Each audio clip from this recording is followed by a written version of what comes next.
تو گدا ہوں اپنے کریم کا، میرا دین پا رہا ہے نہ نہیں. تھوڑی دیر توجہ کرنا اور سننا. وفاداری جو ہوتی ہے نا تھوڑی دیر کی، دیکھو نا حضرت بلال نے وفا کی تھی. یہاں کیا حال کرتے ہیں ہم لوگ کارکنوں کا. میں اکثر یہ روتا ہوں. میں کہتا ہوں جب تک تو پیر صاحب کے آستانے پہ جھاڑو دیتا ہے تب تک تو وہ بڑا وفادار مرید ہوتا ہے. اگر اس پہ قرضے چڑھ جائیں تو پیر صاحب کہتے ہیں اس کا ذاتی معاملہ ہے. جب تک وہ اپنے ہاتھوں سے سیاستدان کے اشتہار لگا رہا ہوتا ہے تب تک وہ کارکن ہوتا ہے، کارکن. اور جب وہ کہیں الجھ جائے تو کہتے ہیں جی میں جی اس کے ذاتی معاملے میں نہیں. یہ ذاتی معاملہ کیا ہوتا ہے؟ جب تیرے اشتہار لگا رہا تھا سیاستدان کے تب ذاتی معاملہ نہیں تھا. جب کسی کو ضرورت پڑ گئی تو اب معاملہ ذاتی ہو گیا. پیار کرنا پڑے کچھ دینا پڑے تو پھر بھاگ گئے، بفر گئے. اور لوگوں کے پاس جب دولت آتی ہے تو رنگ ہی بدل جاتے ہیں. جب اقتدار ملتا ہے تو انداز ہی بدل جاتے ہیں. جب اتوار کچھ اور ہوتے ہیں تو لوگوں کے طریقے بدل جاتے ہیں. اس لیے کہ رشتہ ضرورت کا بنا لیا ہم نے. سیدنا بلال نے بڑی مار کھائی تھی. کوئی بتائے حضرت بلال کو گورنری کا لالچ تھا؟ حضرت بلال حبشی کو کیا لالچ؟ بڑی مار کھائی. اور یارو بڑی ساری کھائی. ایک تو وہ مار ہے نا جو عبداللہ بن جدان مارتا تھا، امیہ بن خلف مارتا تھا، ایک تو وہ ہے. اور حضرت بلال جب دروازہ رسول پہ آئے تو بخاری مسلم میں موجود ہے. حضرت بلال نبی پاک کے مہمان آتے تھے تو خود قرضہ اٹھا کے لاتے تھے. اور ایک وقت ایسا بھی آیا کہ قرضے اتنے زیادہ آ گئے تھے کہ یہودی نے کہا کہ بلال تو نے بڑے سارے پیسے قرض لیے ہوئے ہیں، تو اگر اب تو نے پیسے نہ دیے تو میں تمہیں پھر سے باندھ دوں گا. حالانکہ وہ سارے نبی کریم کے مہمانوں کے لیے قرضے لیے تھے. حضور کے ذاتی کام کیے ساری زندگی ذاتی. یارو یہ جو لوگ ہوتے ہیں یہ بڑے شاندار ہوتے ہیں، ان کو کوئی لالچ نہیں ہوتا.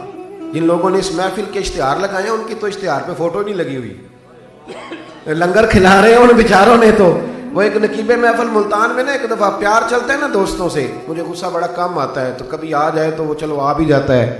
اب یہ بھی مسئلہ ہے. وہ بار بار کہہ رہے تھے لوگوں سے تسی ہاتھ نہیں چک دے، تسی بڑے بے ذوق ہو، تسی مینوں یاد رہو گے. میں کیا چپ کر جا، تو کوئی نظر نیاز لینی. یہ سارے مفت آئے نہیں، یہ زیادہ قیمتی ہیں، یہ فری آئے ہیں. بڑی مہربانی، اللہ آپ کو جزا. سنیں جی میرے بھائی، یہ دیکھیں نا جن لوگوں نے جو درخواست لے کے گیا تھا تھانے جلسے کی اجازت کی، اس کا تو نام ہی نہیں چھپا. لیکن یہ لوگ بڑے قیمتی ہوتے ہیں. ہم کرتے یہ ہیں کہ ان کو نا ہم ضائع کر دیتے ہیں. چاہیے اب ہماری مسجد میں جب محفل میلاد ہوتی ہے تو جس نے 1.5 لاکھ دیا نا وہ اسٹیج پہ بیٹھا ہے، اور جس نے سارا سال مسجد میں جھاڑو دیا اس کو میلاد والے دن کسی نے پوچھا ہی نہیں. حالانکہ اس بندے کی صدارت میں جلسہ ہونا چاہیے تھا جو روزانہ مسجد میں جھاڑو دیتا ہے. اس کی صدارت ہونی چاہیے تھی تاکہ پتہ چلے کہ رسول اللہ کے غلام میلاد کے موسم میں غریبوں کو عزت عطا کرتے ہیں. لیکن ہم نکل جاتے ہیں، ہمارا ماحول نہیں، مزاج نہیں. حضرت بلال نے نوکری کی، سارا دن نبی کریم کے کام کرتے، سارا دن. تھوڑا سا ٹائم بچ جاتا نا، کہتے حضور کوئی حکم تو نہیں؟ ملا رومی نے لکھا ہے کوئی حکم تو نہیں؟ حضور فرماتے نہیں سارے کام ہو گئے. حضور میں تھوڑی دیر کے لیے جاؤں؟ جائیں. 1 دن بھی، 2 دن بھی، 3 دن بھی. حضرت انس بن مالک کہتے ہیں ایک دن میں نے پوچھ لیا، میں نے کہا حضور یہ بلال چھٹی لے کے جاتے کہاں ہیں؟ شادی تو کی کوئی نہیں تھی، ابھی گھر تو تھا نہیں، تو یہ جو آ کے کہتے ہیں کوئی کام تو نہیں میں جاؤں؟ تو محبوب نے فرمایا جب یہ مجھ سے پوچھ کے جاتا ہے نا کوئی کام تو نہیں جاؤں، تو پھر سیدھا سیدہ فاطمہ کے گھر جاتا ہے. تھوڑی دیر بیٹھے نہیں، اللہ آپ کو جزا تشریف رکھے. یہ سیدہ فاطمہ کے گھر جائیں گے. اب یہ وہاں جھاڑو دیں گے. اب بیٹھے نہیں، اللہ آپ کو برکت دے، جزائے خیر. تشریف رکھیں، اللہ تعالیٰ آپ کو برکات دے. پیچھوں کے لیے مسئلہ بنتا ہے، تشریف رکھیں. اب یہ نا سیدہ فاطمہ کی چکی پیسیں گے. یعنی کوئی ٹائم بچ جاتا تو وہاں کتنی نوکری کی حضرت بلال نے، کتنی ڈیوٹی کی کہ نہیں کی. لیکن کسی عہدے کے لالچ کے لیے، کسی منصب کے لیے، کسی فوٹو کے لیے، کسی صدارت کے لیے. لیکن میرے محبوب نے بھی جب اعزاز دیا نا تو پھر کمال ہی دیا. پڑھیے ترمذی شریف. حضور آئے نا معراج سے واپس. میں جلسے سے دیر سے جاتا ہوں نا تو میری ایک بیٹی ہے، وہ جب میں نکلنے لگتا ہوں کہتی آج دیر سے آئے تو دروازہ نہیں کھولنا. روز ہی دیر سے آتے ہیں، تو جب رات کو جاتا ہوں تو سب سے پہلے وہی کھولتی ہے. آ گئے آپ. اب بندہ جب سفر سے واپس جاتا ہے تو پہلے بچوں کی بات کرتا ہے، بیٹوں کی. محبوب معراج کے سفر سے واپس آئے، لیکن سب سے پہلے جو بات کی وہ حضرت بلال حبشی کی. سب سے پہلی بات سیدنا بلال کی.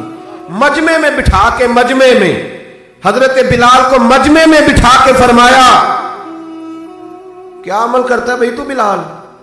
عرض کی حضور کیا ہوا؟ فرمایا بتا کیا کرتے ہو، کون سا عمل ہے جو زیادہ کرتے ہو؟ کہا حضور حکم کریں۔ تو محبوب فرمانے لگے جب میں جنت میں گیا ہوں نا معراج کی رات، تو میں نے وہاں تیرے قدموں کی آواز سنی ہے۔ جنت میں تیری اب کس نے ذروں کو اٹھایا اور صحرا کر دیا، اور کس نے قطروں کو ملایا اور دریا کر دیا، یہ کس کی حکمت نے یتیموں کو کیا در یتیم اور غلاموں کو دنیا بھر کا مولا کر دیا۔ ایک بڑی عجیب بات لکھی ہے ابن اسحاق نے، کہتے ہیں کہ جب فتح مکہ ہوئی نا، ظہر کا ٹائم ہوا، تو نبی کریم علیہ السلام نے فرمایا چلو ابھی اذان پڑھو، بلال کو بلاؤ۔ تو جو ہے میری بات پر سنیں اور یاد رکھیں، حضور نے فرمایا بلال کو بلاؤ، اذان پڑھے۔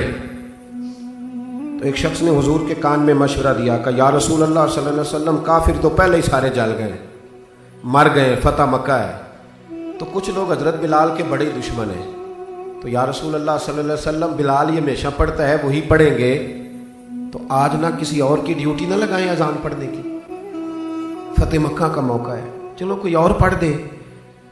یہ روٹین میں جب پروگرام ہوتے ہیں تو تب تو مقررہ امام بھی نہیں نا جماعت کراتا، چلے کوئی بزرگ آئے ہیں وہ کرا دیں، آج موقع ہے، بری بھی بات کوئی نہیں۔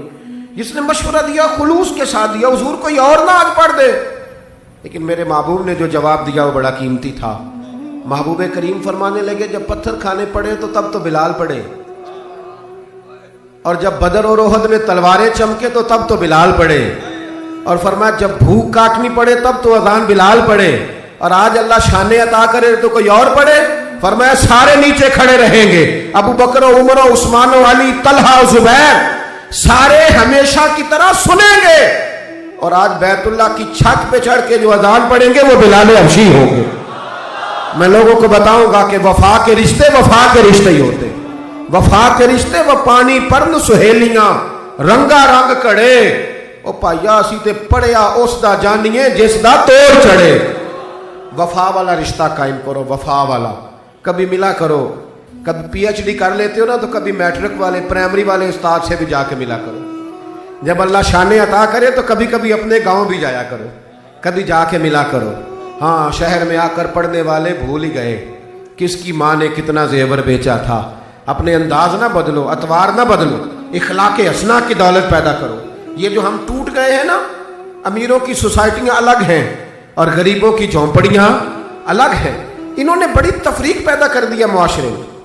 لوگ تو جنازے پڑھنے چھوڑ گئے ایک دوسرے کے، لوگوں کاٹ دیا، جس کے پاس پیسے زیادہ آئے، اپنے بھائی کی بچی غریب بیٹھی ہے رشتے کے لیے، اس کو وہ رشتے ڈھونڈ رہا ہے، کہہ رہا میرا کوئی میرے اسٹیٹس کے لوگوں میں رشتہ کرا دو، تو رشتے والے نے کہا وہ تیرا اپنے بھائی کی بھی تو بیٹیاں نا، تو وہاں کر لے۔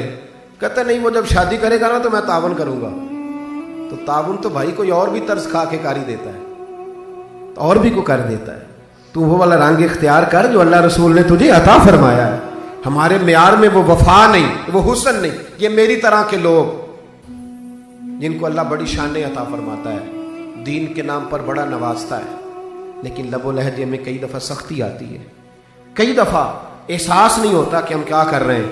اعلیٰ حضرت فاضل بریلوی فرمایا کرتے تھے لوگوں نبی پاک کے وفادار رہنا، فرشتے بھی تمہاری عزت کریں گے۔